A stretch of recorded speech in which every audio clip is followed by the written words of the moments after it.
Por eso es que Suiza se volvió uno de los mejores países en creaciones de relojes. No se trata de lujo, sino de lo que viene detrás de la historia que traen los relojes. Son años y años de ingeniería y mecanismos. Hay otros que tienen fechas, meses, días, lunas, años bisiestos.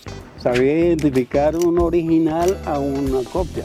Se sentía. A veces la gente cree que es simplemente moda o nombre, sino que hay ingeniería mecánica dentro de la relojería en partes miniaturas. Cada uno tiene una particularidad diferente, cada uno se maneja diferente, como un motor. Hay un V8, hay un V6. Viejo, cuéntame, que yo sé mucho de relojes o algo de relojes, para no decir mucho, y me apasionan muchísimo los relojes desde hace muchísimo tiempo, y es gracias a lo que tú siempre me habías mencionado que tú veías en Colombia en la relojería, en la heladería donde tú trabajabas. Mencióname cuáles eran esos relojes o esas marcas populares en aquel tiempo y que hoy por hoy todavía se mantienen. Y de eso que aprendí es que ahora yo uso relojes que me gustan muchísimo. Bueno, los relojes que yo veía, los mejores relojes a los grandes empresarios, Mido, Multipor Rado, el Bulova, el Tissot, los relojes más conocidos en el Había campo. uno que tú me mencionabas que se llamaba el Nevada. Nevada, el Nova. Y teníamos también uno, bueno, ya el rey de los relojes en esa época era el Rolex. El Rolex sigue siendo uno de los mejores. Pero ya el más importante en esa época, que muchos venían en oro, era el Mido Multipor. ¿Cuándo fue eso? ¿Hace cuánto, viejo? Estamos hablando de 65 años más o menos. Tenías tú 16, 17 años trabajando en una heladería. Para ese momento tenía yo 17 años. Yo empecé de 14 años en esa heladería. Viejo, cuéntame acerca de la historia que se vivía en Colombia en el momento en que tú aprendiste en las heladerías sobre relojes. Yo nací en el 52 y cuando tenía 60 años fue cuando yo me abrí en el mundo de los restaurantes y de la... Ya tú habías pasado una guerra civil en Colombia grande. No la había vivido. Nací cuando todavía estaban en guerra los dos partidos políticos a raíz de esa muerte de Gaitán. Y crecí y a los 60 años, o sea, en el 1960, que yo tenía 8 años, fue donde yo ya empecé a tocar las puertas de heladerías, de restaurantes. Asomaba ya por ahí y a los 11 años yo ya era un mesero en una heladería de esas, y ahí fui llegando a la heladería Nebraska, la más importante que había, la heladería Nebraska en Medellín, en Itagüí, donde llegaban los grandes empresarios, los banqueros, llegaba la gente más importante, una heladería familiar, por cierto. Y ahí era donde veías estos relojes de los que estamos hablando hoy. Relojes, y donde me tocó tener en la mano varios. Dos de ellos muy importantes, que fue uno de ellos fue el Mido Multipor, a raíz de un cantinazo. ¿Y por qué es el cantinazo? El cantinazo en Colombia, en términos de heladerías y restaurantes y bares, es cuando un cliente echa el carrito, que llamamos en Venezuela. En Colombia se llama cantinazo. El carrito sería que no quería pagar. Que no paga y se va, dejando la cuenta. Entonces, a mí me tocaba perseguirlo porque esa cuenta la tenía que pagar el mesero. ¿Tú obtuviste los relojes en tu mano cuando esa persona no pagaba? Entonces tú le decías, págame con el reloj, por favor, o lo retengo hasta que me pagues. Una de las anécdotas es esa, que uno, como mesero, a través de esa ley del cantinazo, uno podía perseguir a la persona sin matarlo, sin lastimarlo, sí, agarrarlo y llevarlo a la cárcel. Hombre, este señor echó un cantinazo de 3,000 pesos en el negocio. Se fue y yo tuve que alcanzarlo porque ya sabes que yo tengo que pagar esas cuentas. Sí, correcto.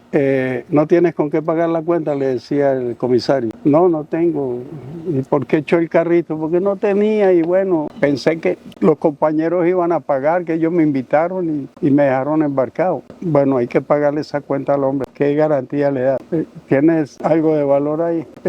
Bueno, lo único que tengo es este reloj. Sí. Cuando alcancé al cliente, tuve que golpearlo, y detrás iba el patrón en su carro y lo metimos al carro para llevarlo a la cárcel, y en esa brusquedad al montarlo al carro se le raya el reloj, el oro, y eso quedó con el reloj, ese rayón del golpe de la puerta del carro. Ese reloj se lo cambié a mi padre por el ferrocarril de Antioquia, que a mí me gustaba, que era el mismo modelo del Mido.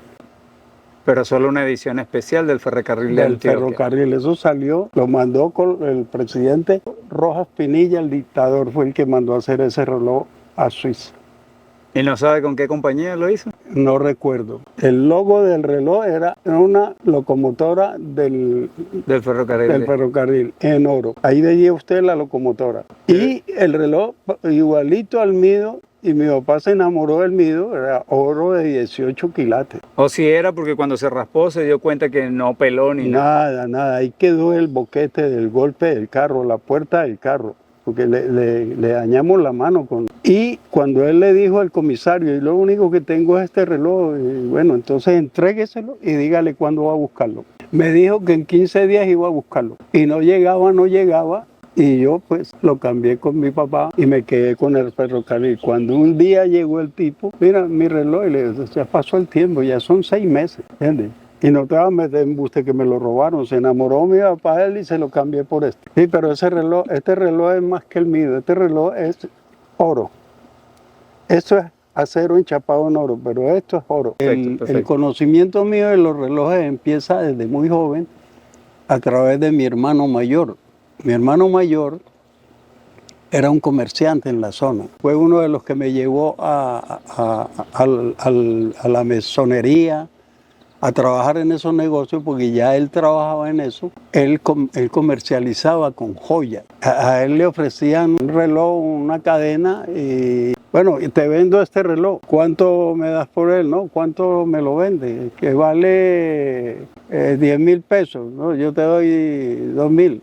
Para que entendamos un poco quién era mi tío en Venezuela, por medio de la crisis que pasaron y guerra, tuvieron que a muy temprana edad buscar la manera de levantarse por ellos mismos. El hermano mayor de mi papá era una persona negociante, jugadora de casinos.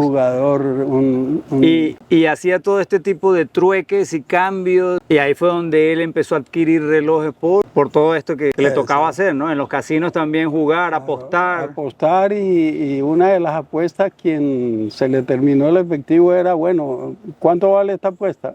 Vale tanto. Si pone el reloj, esa es la apuesta. Así el reloj cueste lo que cueste. Entonces el que ganaba se quedaba con el reloj. El otro decía, guárdame lo que yo te traigo. Me contabas tú que en ese momento también tú manipulabas esos relojes. Uno me tocó en una sala de, como lo dije anterior, en una sala de juego, en un salón de billar pool, donde apostaban, eran varios jugadores y apostaban, y quien no tenía ya apuesta, apostaba un reloj. Entonces las apuestas las manejaba el garitero, que era uno. Y ahí era donde veías esos relojes. Donde veía. Y en uno de los casinos donde trabajaba mi hermano, que le ayudaba yo, en el salón de billares, que era pool, era apuestas, y ahí me tocaba prestar dinero en algunos relojes finos. Oh, me mencionaste, me acuerdo, en el casino. Muchos de ellos me quedaban a mí porque no iban a reclamar. Uno de ellos, Mido, por ejemplo. ¿Un Mido? Un Mido.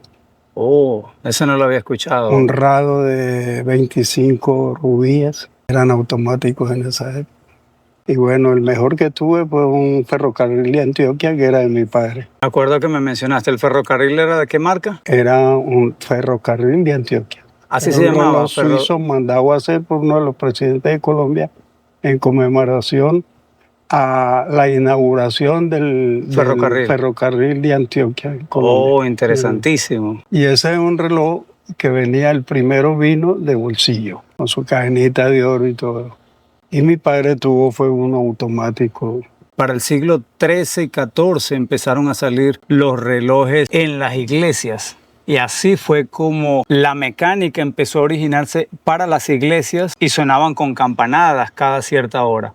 De ahí empezaron a sacar los relojes que tú dices de bolsillo. De bolsillo, sí, en base a eso, el mismo funcionamiento. Los fundadores e ingenieros de aquella época eran alemanes. Después se especializaron los franceses y después, por culpa de los protestantes franceses o en protesta a Francia, se movieron a Suiza. Y todos los franceses llegaron a Suiza Y empezaron a evolucionar los relojes en Suiza ahora. Por eso es que Suiza se volvió uno de los mejores países en creaciones de relojes. ¿Y cómo reconocías si esos relojes eran auténticos o no? ¿Se veían copias en aquel momento? Bastante. Y yo ya sabía por mi hermano. Sabía identificar un original a una copia. Ahora, eso se sentía. Estamos hablando de 1980, 1960, 65. ¿Existían copias de relojes en aquel momento? 1965. En Medellín, eso era Medellín para copiar. ¿Quién los falsificaba? ¿Los colombianos? Los joyeros. Pero colombianos, no eran chinos como ahora. Los orfebres. Wow, interesantísimo. Los orfebres colombianos eran especiales para sacar originales y copias. Ese era el negocio. Se volvían archimillonarios en base a eso. Quienes conocíamos, yo por mi hermano, era un reloj chimbo, la maquinaria. Barato, copia. El reloj en sí, la infraestructura del reloj era original. Igual, claro. Pero la máquina era chimbo. Ahora el peso era igual, cuando lo pesaba, porque hay unos relojes que tú los agarras y no tiene peso, no es la misma calidad. Y en aquella época el reloj más pesado el que era chimbo. O era demasiado liviano porque era una máquina ficticia, o era plástico, demasiado pesado porque era una máquina muy bien fabricada, pero con mucho metal barato. Exacto. Entonces yo vine a conocer los relojes por mi hermano. El manejo de los relojes de mi hermano me llevaba a mí a la joyería, más importante. Anda, revísame. Dile allá a Carlitos que me revise ese reloj y me diga si es original o no, para yo ver si lo negocio. Y yo iba rápido al joyero y él no, ya eso se ve que es original 100%. Dígale que lo puedes negociar. Y es más, que si quiere yo se lo compro. Y entonces de ahí venía el negocio de mi hermano. Ya él lo compraba por 2.000 pesos y yo se lo vendía al joyero por 5. Ya le ganaba 3 y el joyero pues lo empacaba, lo pulía y lo vendía como nuevo en su cajita. Ese era el negocio. Viejo, cuando muere el abuelo, él te deja un Orient automático. Sí, no cuando muere. Que yo no sabía, porque yo le tenía muchas ganas de ese reloj cada vez que lo veía en el closet. Y yo lo veía, y lo veía. Y yo decía, es que me lo quiero poner, es que me lo quiero llevar. Pero yo no sabía que yo no sabía para aquel momento que automático funcionaba con el pulso y movimientos de tu muñeca. Sí, señor. Yo pensé que el reloj estaba parado y que ya no servía. Y ese reloj yo no lo vi más nunca, no sé qué estaba malo. Está en Colombia, ya lo llevé para que me lo pusieran. Un Orient, hermano, una cosa, un tamaño, 3 piñones, 3 roscas, automático. Mejor reloj japonés. Color por dentro, vino tinto. Eso era como el modelo lujoso del Seiko, si no me equivoco. Seiko era la misma casa, Seiko y Orient.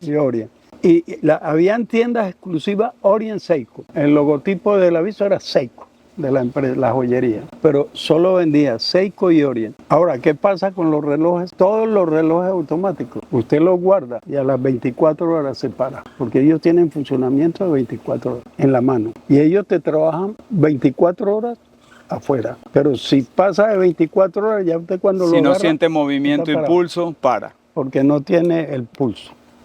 Por eso es que hay que meterlos en cajas donde ellos van rodando poco a poco y se van moviendo para mantener la funcionabilidad del mecanismo. Eso es. Como la cuerda, que la cuerda llega el momento donde te avisa y tienes que darle cuerda. Esos son los relojes de cuarzo, que cada 2 o 3 años, dependiendo del mecanismo, hay que cambiarle la batería. No, primero eran de cuerda. Al principio eran, verdad, tienes razón. Eso era Se movían mediante... Entonces él llegaba y terminaba el giro de la cuerda y ahí trancaba. La cuerda era para enrollar, era una cinta que tenía adentro. Entonces terminaba y usted tenía que volver a darle, como los jugueticos, los carritos de cuerda que se le terminaba y usted tenía que enrollaba otra vez la cinta y empezaba a trabajar. Ya después con el tiempo mejoraron ese mecanismo y empezaron a salir los cuarzos de batería y después los automáticos. Los cuarzos y después los automáticos. Los automáticos primero, el cuarzo vino después. Primero, en Suiza más que todo fue donde empezaron con los relojes automáticos. Y fue Japón donde salió el cuarzo, relojes digitales y eso. Es lo que yo conozco de eso. Entonces, pero hay que averiguarlo, no te voy a discutir eso. Pero creo que primero fue la cuerda, después fue el automático y después vino el cuarzo. El cuarzo es más moderno. ¿Cuál fue el más impresionante que has visto de todos? Pues para mí ha sido el automático siempre, porque es con el cuidado, con tú saberlo manejar en cuándo te lo quitas y qué tiempo lo vas a tener, en qué sitio donde mantenga su funcionalidad.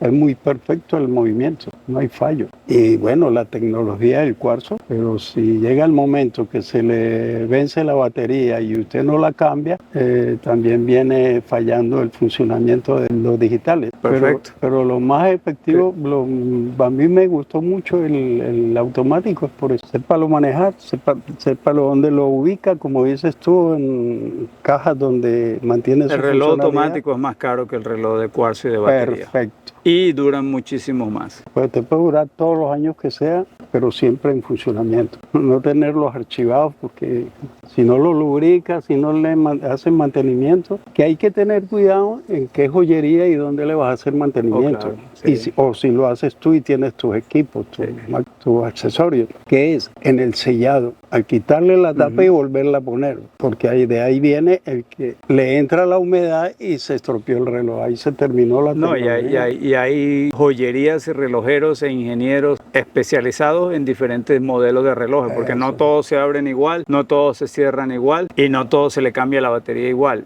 Yo recuerdo hace 5 años atrás que llevé un Tissot y el tipo me cobra por la batería un monto 4 veces mayor al que yo pagaba por mi casa. Y yo le digo, ¿pero cuál es la diferencia? No, es que es un Tissot. La forma de abrir es diferente, es un reloj que merece mucho más cuidado. Sí. Y la batería de ese reloj tiene que ser de mejor calidad. Ahí fue donde entendí también que en ese momento habría que pagar por un buen relojero para que le haga mantenimiento a tu reloj y no dárselo a cualquier persona. Porque también dañé relojes baratos en mi tiempo.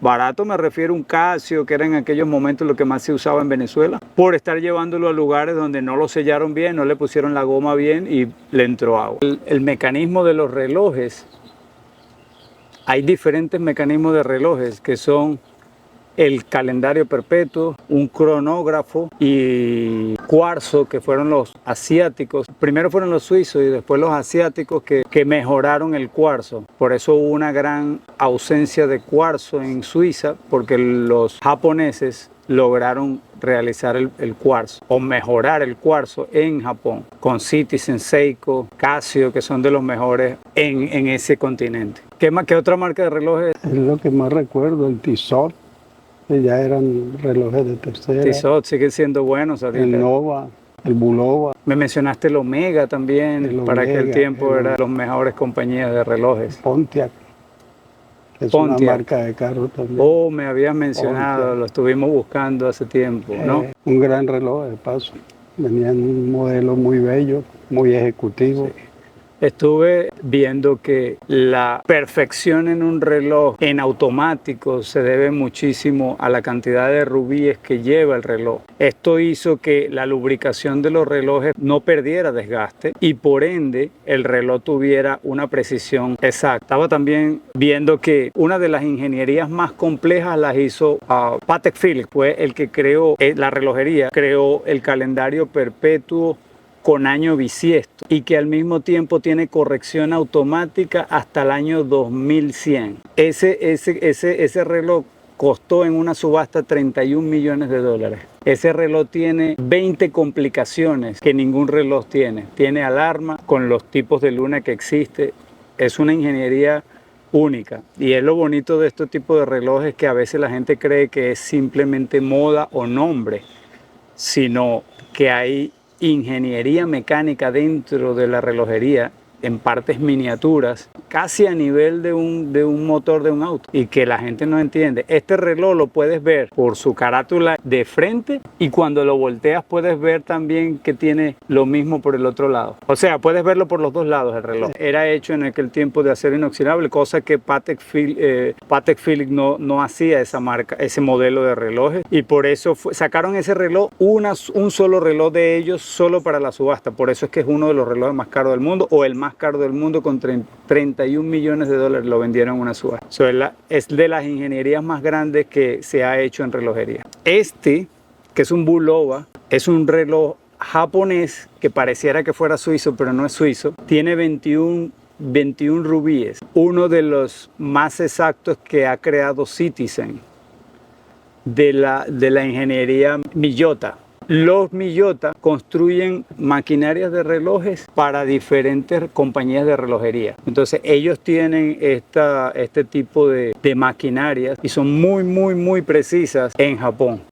Bulova lo compra Citizen y ahora es uno de los relojes más vendidos en los Estados Unidos. Yo lo recomiendo muchísimo porque cuando se trata de precio-calidad, los japoneses tienen los mejores relojes. Y sabía una cosa que, hablando de los relojes de aquella época, el Mido y el Rado, los que más conocí yo con esa tecnología, eran con micas afiladas. La punta de diamante era lo único que podía rayar eso. Te voy a contar una anécdota, viejo, y ahorita me sigues contando sobre el reloj de cristal de zafiro, que es lo que se está usando ahorita. Nunca te compres un reloj de imitación. Hace muchísimo tiempo, por andar yo de tacaño, como dicen en nuestros países, me compro un reloj de imitación, viejo, y un Tag Heuer. Me acuerdo, todo el mundo decía, wow, ¿te compraste un Tag Heuer? Sí, no, yo con pena de decir que era imitación. En realidad lo hice fue por ayudar a un amigo que lo estaba vendiendo y pues me tocó comprar. Lo cargaba. Tú dices, nadie se da cuenta, pero cuando las cosas pasan porque tienen que pasar, el reloj se me cae y se me parte la mica. Alguien que sepa de reloj sabe que ese reloj no se podía partir su mica, partir la pantalla principal. Ahí fue donde entendí la verdadera importancia de no estar imitando cosas que no te corresponden y si tienes la oportunidad de comprarlo, porque es una inversión a largo plazo, es un reloj que te puede llevar a una conversación con una persona importante y lograr conectar con alguien. Haz la inversión y cómprate un reloj bueno porque no quieres que te pase lo que me pasó a mí, que se me cayó el reloj delante de todo el mundo y se partió la mica. Entonces, es muy importante lo que tú dices porque ahorita los relojes buenos vienen con cristal de zafiro y son muy resistentes a cualquier rayadura. Otro detalle muy importante en aquella época era el mantenimiento, era cómo pulir esos relojes. Oh, claro que sí, viejo, tienes razón. Muy bueno. Dos métodos importantes para mantener el oro, los relojes, bien sea en acero, chapados en oro, bien pulidos, bien brillantes, la crema brazo y era el bicarbonato. Oh, para mantener su brillo y su... Se ponía el oro o el reloj en bicarbonato seco y empezaba a pulirlo y le daba el brillo y le duraba el brillo. Era difícil que... Los relojes automáticos ahorita, viejo, para mantener su mecanismo necesitan ser lubricados por lo menos cada 2-3 años, ponerlos en una caja especial que mantienen el movimiento constante del reloj para que no pierda la durabilidad. Mientras menos los usa y menos movimiento tiene el mecanismo, a largo plazo va a afectar el reloj. Entonces es importantísimo tener este tipo de estuches que se mueven solos para mantener los relojes automáticos. Están los relojes automáticos, están los relojes cuarzos, están los cronogramas, están los relojes calendarios perpetuos y hay otra ingeniería y mecanismo que no recuerdo ahorita y se me fue esa palabra que es un poquito difícil. Y estos son los 5 tipos de mecanismos que existen. Cada uno tiene una particularidad en cada reloj. Unos no tienen el piñoncito, solo manejan automáticamente por sí solos. Hay otros que tienen fechas, meses, días, lunas, años bisiestos. Cada uno tiene una particularidad diferente, cada uno se maneja diferente. Como un motor, hay un V8, hay un V6, cada uno tiene su particularidad, cada quien hace diferentes motores dependiendo de su ingeniería y su ingeniero. Así son los relojes también. No sé qué otro reloj, Rado, Mido, Rado, Mido, Nevada, Omega, Rolex, Bulova, Patek Philippe. Usted no lo conocía en esa época. Ese es uno de los pioneros. Patek Philippe y Audemars Piguet son los más caros, los 3 relojes más caros ahorita. Rolex, Audemars Piguet, Patek Philippe están, dependiendo del reloj, entre los $80,000 y $90,000.